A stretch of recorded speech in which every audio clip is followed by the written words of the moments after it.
ကျွန်တော်ဒီ power key အကြောင်းသွားအောင်နော်power IC ကနေကျွန်တော်ဒီ output အနေနဲ့ထွက်တဲ့လမ်းကြောင်းတစ်ခုပေါ့နော်power key မှာ 1.8 volt ရှိတယ်ပေါ့နော်1.8 volt ရှိမယ်နောက်ကျွန်တော် battery ရလာတဲ့ volt ဥမာ 4.2 volt ဖြစ်မယ်ဒါမှမဟုတ်ရှင်လဲကျွန်တော်ဒီ 2.8 volt ဖြစ်မယ်ပေါ့နော်ဒါတော့ကျွန်တော်ဒီ battery မှာလာတဲ့ volt ကိုကြည့်ပြီးတော့ကျွန်တော်ဆုံးဖြတ်တာပေါ့နော် 3.7 volt ဆိုရင် 3.7 volt ထွက်မယ်ပေါ့နော်ဒါကျွန်တော်ဒီ power key မှာထွက်မယ် volt ရဲ့ဟိုတွေပေါ့နော် volt တွေပေါ့နော်power key ငုံမှာကျွန်တော်တို့ကငုတ်၄ငုတ်ရှိတယ်အဲ၄ငုတ်မှာကျွန်တော်တို့ဒီတငုတ်ဒီကျွန်တော်တို့ဒီ ground ကျနေမယ်ငုတ်လို့သိရမယ်ပေါ့နော်ဒါက ground ကျမယ်ငုတ်ပေါ့နော်နောက်တစ်ငုတ်ကကျွန်တော်တို့ဘာငုတ်လဲဆိုတော့ကျွန်တော်တို့ဒီ power key လမ်းကြောင်းဖြစ်တဲ့ power key လမ်းကြောင်းပေါ့ဟုတ်ပြီနော် PWR လို့ခေါ်တယ်ပေါ့နော် PWR လမ်းကြောင်းရှိမယ်နောက်တစ်ခုကကျွန်တော်တို့ဒီ volume plate ပေါ့နော် volume plate ရှိမယ်နောက်တစ်ခုက volume minus ရှိမယ်ဟုတ်ပြီနော်အတန်တိုးမယ်အတန်ချဲ့မယ်ပေါ့ volume plate ကတော့အတန်ချဲ့မယ် volume minus ကတော့အတန်တိုးမယ်ပေါ့ရမယ်နော်အဲ့တော့အလုံးလုံးပေါ်ဘယ်လိုလုပ်လဲဆိုတော့ကျွန်တော်တို့ဒီ power နှိမ့်မယ်ဆိုလို့ရှိရင်သူက power ground နဲ့သွားပူပေးရတယ်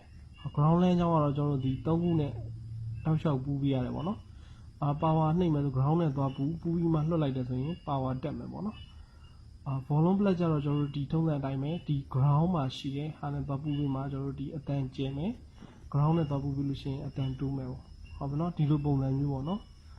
ဖုန်းတော်များမှာကျွန်တော်တို့ဒီပုံစံကိုသုံးတာတွေ့ရပါလိမ့်မယ်နော်ဒါတော့ကျွန်တော်တို့ဒီအောက်ဆုံးမှာရှိတာက power နှိုးတဲ့ခလုတ်လေးပေါ့နော် power နှိုးတဲ့ခလုတ်ရဲ့ကော်ခလုတ်အပေါ်ကခလုတ်ပုံစံမျိုးပေါ့နော်ကျွန်တော်တို့အပြင်မှာတွေ့ရမယ့်ပုံစံမျိုးကိုပြထားတဲ့ပုံစံမျိုးပါနော်ရမယ်နော်အဲ့တော့ဒီဖုန်းမှာ power ခလုတ်ရှိမယ်အပေါ်မှာကျွန်တော်တို့ဒီ volume plus volume minus ရှိမယ်ပေါ့အဲ့တော့ကျွန်တော်တို့ဒီ volume plus volume minus တို့ power တို့ရဲ့အောက်မှာကျွန်တော်တို့ဘာရှိမလဲဆိုတော့အခုကျွန်တော်တို့ဒီမြင်နေရတဲ့အတိုင်းပဲဒီ power ခလုတ်တွေရဲ့အောက်မှာပေါ့နော်ဘာရှိမလဲဆိုတော့ဒီလိုမျိုးလေးကျိုးပြားလေးရှိလိမ့်မယ်ဟုတ်ပြီနော်ဒီကျိုးပြားလေးကကျွန်တော်တို့ဒီ power ခလုတ်နှိမ့်မရဘူးလို့ကတ်တယ်ဆိုလို့ရှိရင်ကျွန်တော်တို့ကလဲပေးရတဲ့နေရာလေးပေါ့နော်ဒါကျိုးပြားလေးရှိမယ်ပေါ့ဒါအဖုံးကိုခွာလိုက်တယ်ဆိုလို့ရှိရင်ဘေးဘက်မှာတွေ့ရမယ်ကျိုးပြားပုံစံပေါ့ဖောင်းကြွလေးနဲ့ပေါ့နော်ဖောင်းကြွလေးပုံစံမျိုးကြီးပေးထားတယ်အဲ့ဖောင်းကြွလေးကိုကျွန်တော်တို့ကနှိပ်ချင်တာကျွန်တော်တို့ဒီခုနက power လမ်းကြောင်းနဲ့ ground နဲ့ပူးလိုက်တာဆိုတော့ကြောင့်မလို့ကျွန်တော်တို့ screen လာမယ်ပေါ့နော်ပြန်နှိပ်လိုက်မယ်ဆိုလို့ရှိရင်ကျွန်တော်တို့ဘာဖြစ်သွားမလဲဆိုတော့ screen off ဖြစ်သွားမယ်ရမယ်နော်ဒါကျွန်တော်တို့ဒီအောက်က power ကိုအဖွင့်ပိတ်လုပ်တဲ့ခလုတ်ကလေးပေါ့power key လမ်းကြောင်းပေါ့ပြောမှဆိုရင်ပေါ့နော် power key လမ်းကြောင်းနဲ့ကျွန်တော်တို့ဒီ ground လေးနဲ့ပူးလိုက်တယ်ဆိုတဲ့သဘောမျိုးပါပဲเนาะဒါကျွန်တော်တို့ဒီအကယ်လို့များကျွန်တော်တို့ကဒီအတန်တိုးရှဲလုပ်ချင်တယ်ဆိုလို့ရှိရင် power key ကျိုးရဲ့အပေါ်မှာကျွန်တော်တို့အပေါ်ဆုံးမှာရှိတဲ့ခလုတ်ကလေးကိုနှိပ်လိုက်တယ်ဆိုရင်ဒါကျွန်တော်တို့ဒီအတန်ချဲ့လို့ရတယ်ပေါ့ရမယ်เนาะခုနကကျွန်တော်တို့ဒီဆွဲပြထားတဲ့အတိုင်းပဲသူက ground လေးနဲ့သွားပူတာပေါ့เนาะground နဲ့အဲ့လမ်းကြောင်းနဲ့ပူလိုက်တဲ့အခါမှာကျွန်တော်တို့ကဘာဖြစ်သွားလဲဆိုတော့အတန်ကျေလာမယ်ပြီးသွားရင်ကျွန်တော်တို့ဒီအတန်ပြန် short မယ်ဆိုလို့ရှိရင်လည်းအဲ့ ground လေးနဲ့ပူတယ်ဆိုလို့ရှိရင်အတန် short သွားမယ်ပေါ့ရမယ်နော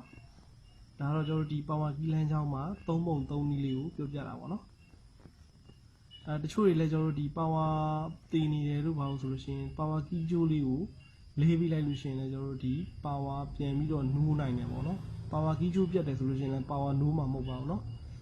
ဒီအောက်ကဒီဖောင်းကြွခလုတ်ကလေးပြတ်ခဲ့တယ်ဆိုလို့ရှိရင်လဲလှယ်ပြီးလို့ရပါတယ်เนาะနောက်တစ်ခုကကျွန်တော်တို့ဒီ circuit ပြားရဲ့အောက်ခြေမှာပေါ့เนาะကျွန်တော်တို့ဒီငုတ်ကလေးပြီးထားရပေါ့เนาะအဲ့ငုတ်ကလေးတွေမှာတစ်ဆင့်ကျွန်တော်တို့ဒီ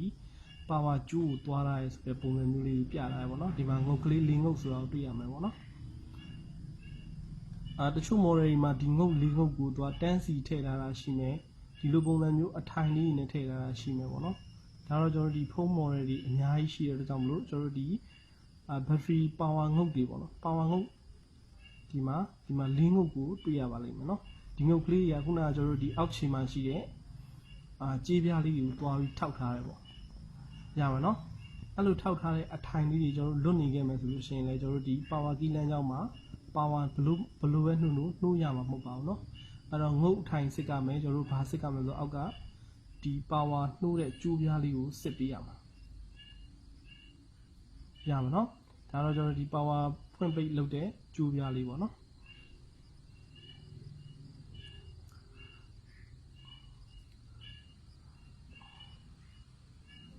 အဲ့တော့ကျွန်တော်တို့ဒီမှာ power key ၄ခုမှာပေါ့နော်ကျွန်တော် ground ကိုလိုက်ရှာမယ်ပေါ့နော် ground ကိုအရင်ရှာရမယ်ဆိုတဲ့သဘောမျိုးပေါ့နော် ground ကိုလိုက်ရှာကြည့်မယ်ရှာကြည့်လို့တွေ့ရဆိုရင်အဲ့ငုတ်ကိုကျွန်တော်တို့ကမှတ်ထားမယ်။ဘာကြောင့်လဲဆိုတော့ကျွန်တော်တို့ကဒီ ground နဲ့ခုနလမ်းကြောင်းတွေနဲ့လာပူးလို့ရတယ်ဆိုတဲ့သဘောကိုပြောပြထားတဲ့အတွက်ကြောင့်မလို့ကျွန်တော်တို့ဒီ ground ကိုအရင်ရှာရမယ်ဆိုတဲ့သဘောမျိုးပေါ့။ရမယ်နော်။နောက်တစ်နည်းအားဖြင့်ကျွန်တော်တို့ဒီ diode scale မှာထားပြီးတော့လည်းရှာလို့ရသေးတယ်။မီတာကို diode scale လှည့်ပြီးတော့ကျွန်တော်တို့ဒီမီတာလက်တန်လေးကိုတန်ဖုံးမှာထောက်ပေါ့နော် ground တနေရာမှာထောက်ပြီးတော့ငုတ်ကလေးတွေလိုက်တန်းကြီးပေါ့နော်တိုင်းကြီးလို့တန်ဖိုးပြတယ်ဆိုလို့ရှိရင်ဒါဒီလမ်းကြောင်းနေပြီးတော့ power key လမ်းကြောင်းလို့เนาะ volume plus တို့ volume minus တို့အဲ့ဒီလမ်းကြောင်းတွေဖြစ်ပါလိမ့်မယ်เนาะအဲ့တော့ ground ကတော့သူက002တို့003တို့ပြပါလိမ့်မယ်เนาะဒီနည်းနဲ့လည်းကျွန်တော်တို့ဒီ ground နဲ့ key လမ်းကြောင်းတွေကိုတွားပြီးခွဲခြားလို့ရတယ်ပေါ့เนาะအဲ့တော့ကျွန်တော်တို့ဒီငုတ်လေးမှုမှာဘာတွေ့ရလဲဆိုတော့ကျွန်တော်တို့ဒီ ground လမ်းကြောင်းတွေ့သွားပြီ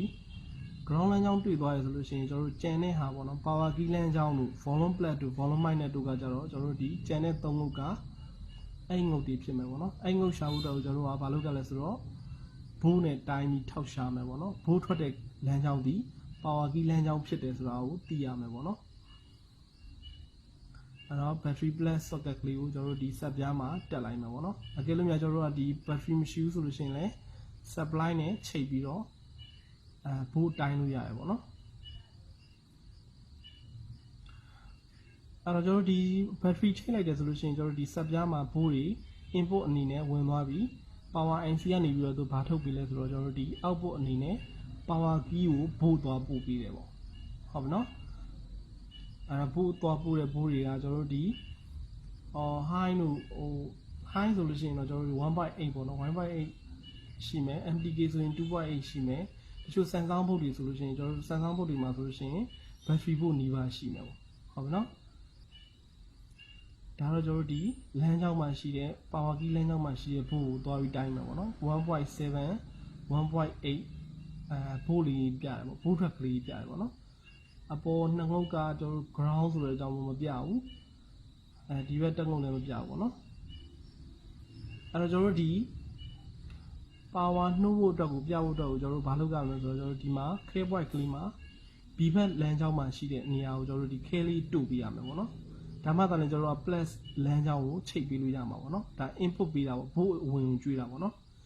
battery မရှိတဲ့လူတွေကတော့ကျွန်တော်တို့ဒီတိုင်းဆန်းလို့ရတယ်ပေါ့နော်B ဘက်လမ်းကြောင်းမှာ test point မှာကျွန်တော်တို့ဒီ cable လေးနဲ့တို့ပေးပြီးတော့ cable လမ်းကြောင်းလေးပေါ်ထားမယ်ပေါ့နော်ပုံပြားမှာသွားညှက်လို့မရတဲ့ကြောင့်မို့ကျွန်တော်တို့ဒီခဲကျိုးလေးထုတ်ထားမယ်ထုတ်ပြီးသွားလို့ရှိရင်အဲခဲကျိုးလေးကို battery clip လေးညှက်ထားမယ်ပေါ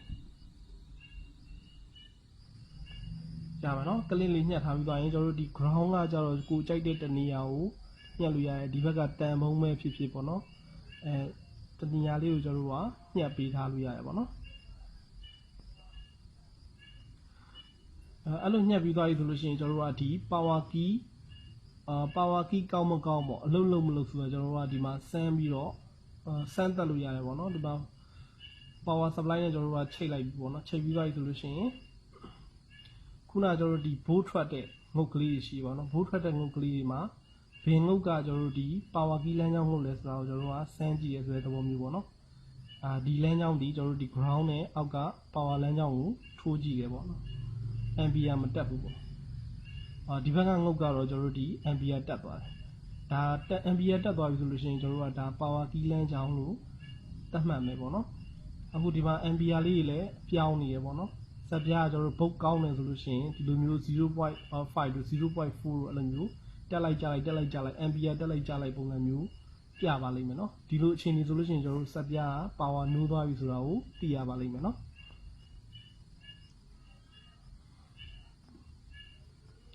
အဲ့တော့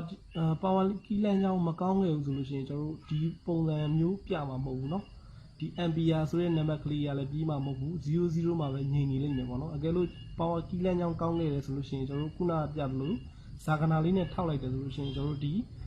ampere current ဆိုတဲ့နေရာမှာကဏ္ဍလေးတွေပြေးလာတာတွေ့ရပါလိမ့်မယ်ဟုတ်ပြီနော်နောက်ဆုံးပြေးနေကျွန်တော်တို့00ဖြစ်သွားပြီဆိုလို့ရှိရင်ဒါကျွန်တော်တို့ဒီ first logo